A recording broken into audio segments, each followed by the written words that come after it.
بسم اللہ الرحمن الرحیم۔ السلام علیکم میرے مسلمان بھائیوں، بہنوں، بیٹیوں، بیٹوں، بزرگوں، دوستوں۔ آج جی چاہتا ہے کہ جس طرح کے پاکستان کے حالات ہیں اس میں کیا ہمیں کرنا چاہیے کہ یہ جو ہم پہ مہنگائی کا عذاب آ گیا ہے، یہ جو ہمیں ایسے حکمران 75 سالوں میں میسر آئے، 76 سالوں میں، جو سب کے سب سوائے چند کے سب جو تھے انہوں نے اس قوم کو لوٹا اور سب نے بے ایمانی کی انتہا کر دی۔ اور اب یہ حالت ہے کہ ہم ایک دریوزہ گر قوم ہیں جنہوں نے اپنی سڑکیں بھی بیچنی شروع کی، جنہوں نے اپنی ہوائی جہاز کی جو ہماری تھی ایئر لائن اس کو بھی بیچنے کا ارادہ کر لیا، ہم نے اپنے جو تھے ایئرپورٹس بھی بیچنے کا ارادہ کر لیا، ہم نے اپنی بندرگاہیں بھی جو تھیں وہ بیچنی شروع کر دی۔ تو کوئی شے تو بچے، جو قوم کی چیزیں تھیں وہ سب کچھ ہم بیچ رہے ہیں، بینک ہم بیچ رہے ہیں۔ تو اس کا حل کیا ہے؟ اور لوگ مہنگائی کی چکی میں پس رہے ہیں، لوگ خودکشیاں کر رہے ہیں، ایک برا حال ہے اور امن و امان کی تباہی ہے اور نفرتوں کے انبار ہے ہر طرف، اور ہمارے ملک میں جو ہے وہ دہشت گردی، بے امنی، بے چینی ہے۔ اس کا حل کیا ہے؟ تو اس کا حل وہی ہتھیار ہم جب تک استعمال نہیں کریں گے ہمارا کوئی مسئلہ حل ہوگا۔ وہ ہتھیار کیا ہے؟ اللہ کے محبوب صلی اللہ علیہ وسلم نے فرمایا مومن کا سب سے طاقتور ہتھیار جو ہے وہ ہے دعا۔ اور آئزن ہاور جو امریکہ کے صدر تھے، میں نوجوان نسل کے لیے بتا رہا ہوں، انہوں نے جب ایٹم بم بھی بنا لیا قوم بڑی خوش تھی، تو اس نے کہا تھا کہ ایٹم بم سے بھی زیادہ ایک چیز طاقتور ہے، وہ ہے اللہ سے دعا مانگنا۔ تو دعا جو ہے یہ مومن کا ہتھیار ہے، تو ہمیں دعا مانگنی چاہیے کہ اللہ تعالیٰ پاکستان کو وہ جو ہے کوئی دیانتدار، کوئی عمر بن عبدالعزیز کا غلام عطا فرما دے، اور جن لوگوں نے پاکستان کو لوٹا ہے یہ تباہ و برباد ہوں، اور کوئی ایسا دیانتدار حکمران آ جائے جو ان سب کے پیٹوں سے وہ نکالے لوٹا ہوا مال، اور اگر یہ لوٹا ہوا مال لندن، امریکہ، آسٹریلیا، دبئی سے واپس آ جائے، اسپین سے واپس آ جائے، تو پاکستان کے سارے قرضے بھی اتر جاتے ہیں، یہ قوم خوشحال بھی ہو جاتی ہے۔ بہرحال اس کے لیے جو ہے وہ وقت کون سا ہے جب اللہ تعالیٰ دعائیں قبول کرتا ہے؟ سب سے اعلیٰ ترین جو وقت ہے وہ ہے رات کا پچھلا پہر، تہجد کا۔ اور اللہ کے محبوب صلی اللہ علیہ وسلم کو بھی رب تعالیٰ نے کیا فرمایا؟ یا ایھا المزمل قم اللیل الا قلیلا نصفہ او انقص منہ قلیلا او زد علیہ ورتل القرآن ترتیلا۔ اے میرے محبوب صلی اللہ علیہ وسلم، اے کملی کے جھرمٹ والے حبیب، آپ رات کو نماز میں قیام فرمایا کریں، مگر تھوڑی دیر کے لیے، آدھی رات یا اس سے تھوڑا کم کر دیں، یا اس پر کچھ زیادہ کر دیں، اور قرآن خوب ٹھہر ٹھہر کر پڑھیں۔ اسی طرح اللہ تعالیٰ نے قرآن حکیم میں جو اللہ کے بندوں کی نشانیاں بتائی ہیں وہ ہیں والذین یبیتون لربہم سجدا وقیاما۔ یہ وہ لوگ ہیں جو اپنے رب کے لیے سجدہ ریزی کرتے ہیں اور قیام یعنی نیاز میں راتیں بسر کرتے ہیں، ان کی راتیں سجدے کرتے قیام کرتے گزرتی ہیں۔ تو جو حدیث پاک کے مطابق ہے رات کا جو ایک پچھلا پہر ہے، اس وقت اللہ تعالیٰ اپنی شان کے مطابق آسمان دنیا پہ نزول فرماتے ہیں، اور پھر اعلان ہوتا ہے کہ کوئی بیمار ہے مجھ سے شفا لے، کوئی بھوکا ہے مجھ سے رزق لے، کوئی بے اولاد ہے مجھ سے اولاد لے، جو کوئی چاہتا ہے اس وقت وہ مانگے۔ اور رسول اللہ صلی اللہ علیہ وسلم فرمایا یقین کے ساتھ جب دعا مانگنی ہے، جب اللہ کے حضور دعا مانگنی ہے۔ اب یہاں میں یہ عرض کر دوں کہ رسول اللہ صلی اللہ علیہ وسلم نے ایک مرتبہ سیدنا عمر سے فرمایا عمر تمہیں پتہ ہے کہ دل دو ہوتے ہیں؟ انہوں نے کہا یا رسول اللہ مجھے تو ایک کا پتہ ہے، یہ جو بائیں طرف دھڑکتا ہے۔ آپ نے فرمایا یہ قلب مجازی ہے، ایک قلب حقیقی بھی ہوتا ہے۔ اب قلب حقیقی تلاش کہاں ملے؟ حضرت عبداللہ بن مسعود رضی اللہ تعالیٰ فقیہ امت ہیں، اتنی بڑی علمی شخصیت اس امت کی، تو سیدنا عبداللہ بن مسعود فرماتے ہیں 3 جگہوں پہ قلب حقیقی کو تلاش کرو۔ پہلی فرمایا کہ جب قرآن حکیم کی تلاوت ہو رہی ہو، تلاوت کرتے ہوئے اپنے قلب اس کو تلاش کرو۔ دوسرا ذاکرین جو ذکر کرنے والے ہیں، اہل ذکر، ان کی محفل میں جب جاؤ تو وہاں اس کو تلاش کرو۔ اور تیسرے فرمایا جب تم 1 to 1 اپنے اللہ کے ساتھ ہو، تو 1 to 1 دیکھیں نا دنیا کا اصول ہے، اور کوئی نہ کوئی لذت ہوگی۔ اقبال کہتا ہے نہ چھوٹے مجھ سے لندن میں بھی آداب سحر خیزی، تو وہاں بھی عطار ہو، رومی ہو، رازی ہو، غزالی ہو، کچھ ہاتھ نہیں آتا بیاہ سحر گاہی۔ تو یہ جو ہے نا رات کو، وہ کسی نے کہا تھا کہ یقین کے ساتھ جو میں کہہ رہا ہوں کہ دعا مانگنی چاہیے۔ سیدنا صدیق اکبر رضی اللہ تعالیٰ عنہ جو تھے وہ اس طرح قرآن حکیم کی تلاوت کرتے تھے پچھلی رات کو کہ کفار جو تھے، یہ اسلام کا ابتدائی دور ہے، وہ شکایت لے کے آگے ان کے والد کے پاس، انہوں نے کہا جناب ہمیں ڈر ہے کہ ہماری اولادیں بھی جو ہیں وہ بھی اس کے راستے پہ نہ چل پڑیں، اس کو کہیں یہ تلاوت کم آہستہ آواز سے کیا کرے، اور جس طرح آہوزاری خود نبی عالمین صلی اللہ علیہ وسلم جب آہوزاری اس امت کے لیے دعائیں کرتے تھے، آپ کے پاؤں مبارک متورم ہو جاتے تھے، ساری ساری رات آپ عبادت میں رہتے تھے، پھر اللہ تعالیٰ کو کہنا پڑا ہے میرے بابو ذرا کچھ وقت کے لیے عبادت کیا کریں، آپ اپنی جان جو ہے اس کو آرام بھی دیا کریں۔ تو اسی طرح ہم دیکھتے ہیں کہ حضرت جابر راوی ہے اس حدیث پاک کے جو میں آپ کو سنانے لگا ہوں، رسول اللہ صلی اللہ علیہ وسلم کے کہتے ہیں میں نے فرماتے ہوئے سنا، رات کے وقت ایک ایسی ساتھ بھی ہوتی ہے جس میں کوئی مسلمان اللہ تعالیٰ سے دنیا و آخرت کی کوئی چیز مانگے تو اللہ تعالیٰ اسے وہی عطا فرما دیتا ہے، اور یہ ساتھ ہر رات آتی ہے۔ اب آپ کو میں ایک عجیب بات سنانے لگا ہوں۔ سیدنا عمر بن عبدالعزیز کے حوالے سے کہ خلیفہ جعفر منصور بیت المقدس گیا،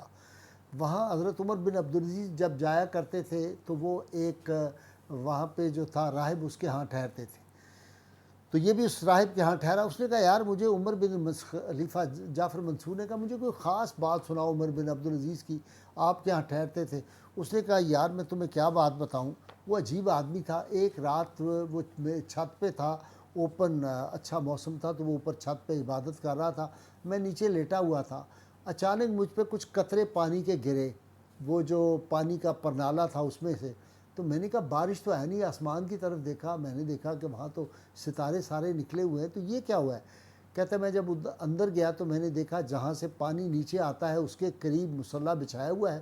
اور عمر بن عبدالعزیز زاروں کتار سجدے میں رو رہے ہیں، اور اتنے ان کے آنسو بہہ رہے تھے کہ وہ نیچے پرنالے کے ذریعے نیچے گر رہے تھے۔ یہ سیدنا عمر بن عبدالعزیز رضی اللہ تعالیٰ عنہ کی یہ شب بیداری اور یہ ان کا جو تھا یہ عمل تھا۔ اب یہ ہمارے جو بزرگان تھے یہ ان کی عبادت اور ان کی ریاضت کا یہ، تو جب آپ کا وقت وصال آیا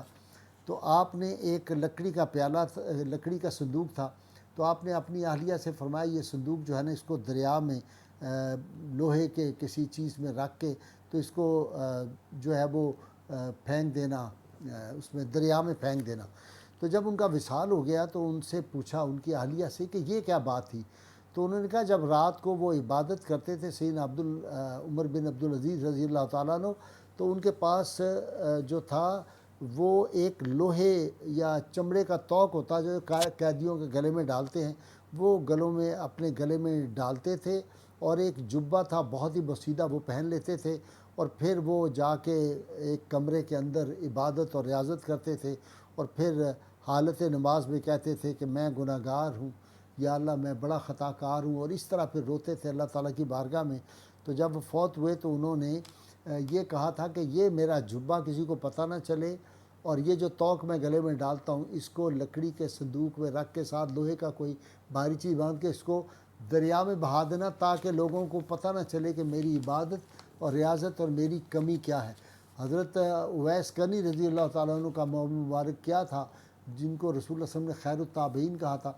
وہ ایک رات پوری سجدے میں گزار دیتے تھے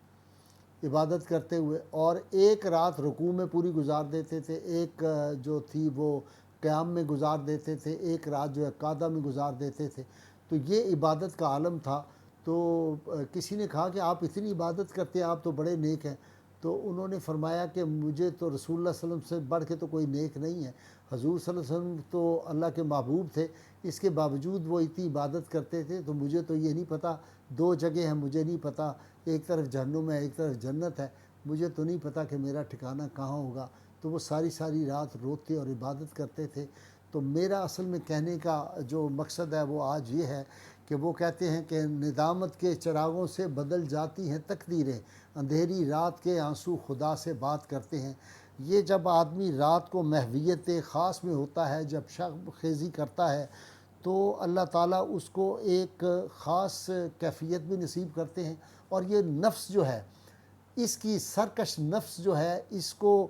جو ہے اس پہ ضبط حاصل کرنے کے لیے، اس نفس کشی جس کو کہتے ہیں وہ کرنے کے لیے تہجد کی نماز بڑی زبردست ہے، اور یہ وقت وہ ہے جب انسان کی زبان میں خاص تاثیر اور کیفیت اور اپنے رب سے اس کا ایک تعلق قائم ہو جاتا ہے۔ تو آپ فرمائیے کہ جب آدمی کی ملاقات رب سے ہونا شروع ہو جائے تو مجھے اکثر لوگ پوچھتے ہیں کہ یہ کیسے جی تہجد میں کیسے اٹھا جائے، تو میں ہمیشہ کہتا ہوں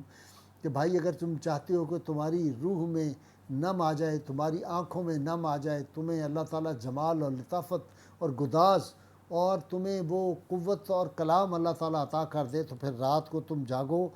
سحر خیز جو ہوتا ہے اس کی نظر آخری منزل رب ہوتی ہے، رب تعالیٰ سے اس کا تعلق جو ہے وہ قائم ہوتا ہے۔ اسی لیے ہم دیکھتے ہیں کہ یہ رومی ہے، غزالی ہے، اقبال ہے، عطار ہے، یہ جتنے ہمارے بزرگان دین ہیں، داتا گنج بخش بابا فرید گنج شکر ہو، خواجہ نظام پاک ہو، مجدد الافسانی ہو، معین الدین چشتی اجمیری ہو، نام لیتے چلے جائیں، یہ سارے بزرگ جو تھے، کوئی ولی آپ کو ایسا نظر آئے گا جو تہجد گزار نہ ہو۔ تو آخر کوئی بات تو اس میں ہے نا رات کو، لیکن بعض لوگ کہتے ہیں جی میں تہجد تو پڑھتا ہوں میری دعا قبول نہیں ہوتی، تو مجھے وہ یاد آتا ہے کہ ہوتی نہیں دعا ترک عشق کی، دل چاہتا نہ ہو تو دعا میں اثر کہاں۔ یہ دل سے جب اللہ تعالیٰ فرماتا ہے میں مومن کے گمان کے مطابق کرتا ہوں، تو ہم نے اخلاص کے ساتھ جب دعا کرنی ہے تو وہ بچہ بن جانا ہے۔ ہاں میری رات کی دعائیں جو نہیں قبول ہوتی، میں سمجھ گیا یقیناً ابھی مجھ میں کچھ کمی ہے، تو وہ یقین کے ساتھ، جیسے بچہ ماں سے کوئی چیز مانگنی ہوتی ہے تو اس کے بار بار جو ہے پکڑ لیتا ہے قمیض کو، اور الٹیمیٹلی وہ کام بھی چھوڑ کے سارے کہتی ہے اچھا میں تمہیں ابھی مٹھائی لے دیتی ہوں، میں کھلونا لے دیتی ہوں۔ بس رب کے دامن کو بھی اس طرح پکڑنا ہے کہ آؤ وہ جو ہے نا کہ آج سجدوں کی انتہا کر دو، شوق مٹ جائے یا جبیں نہ رہے۔ یہ کیفیت جو ہے جب آپ کریں گے تو انشاءاللہ تعالیٰ کامیاب و کامران ہوں گے۔ اور اس پاکستان کے لیے دعا کریں۔ سازش ایک ہو رہی ہے کہ پاکستان جو ہے اس کو اندلس جس طرح اسپین بن گیا تھا اس کو بھی اسی طرح کیا جائے۔ یہ بات میں پھر آپ کو بتاؤں گا کہ اندلس جو تھا وہ اسپین کیوں بنا تھا، کس وجہ، اس کے پارٹ 2 جب ہوگا تہجد کا تو اس میں آپ کو بیان کروں گا۔ اللہ کی ان کی بارگاہ میں دعا، اللہ تعالی ہمیں سید عالمین صلی اللہ علیہ وسلم کی غیر مشروط محبت لامحدود فضائل نصیب فرمائے۔ مل کے نعرہ لگائیں گے پاکستان کا مطلب کیا، لا الہ الا اللہ محمد رسول اللہ صلی اللہ علیہ وآلہ وسلم۔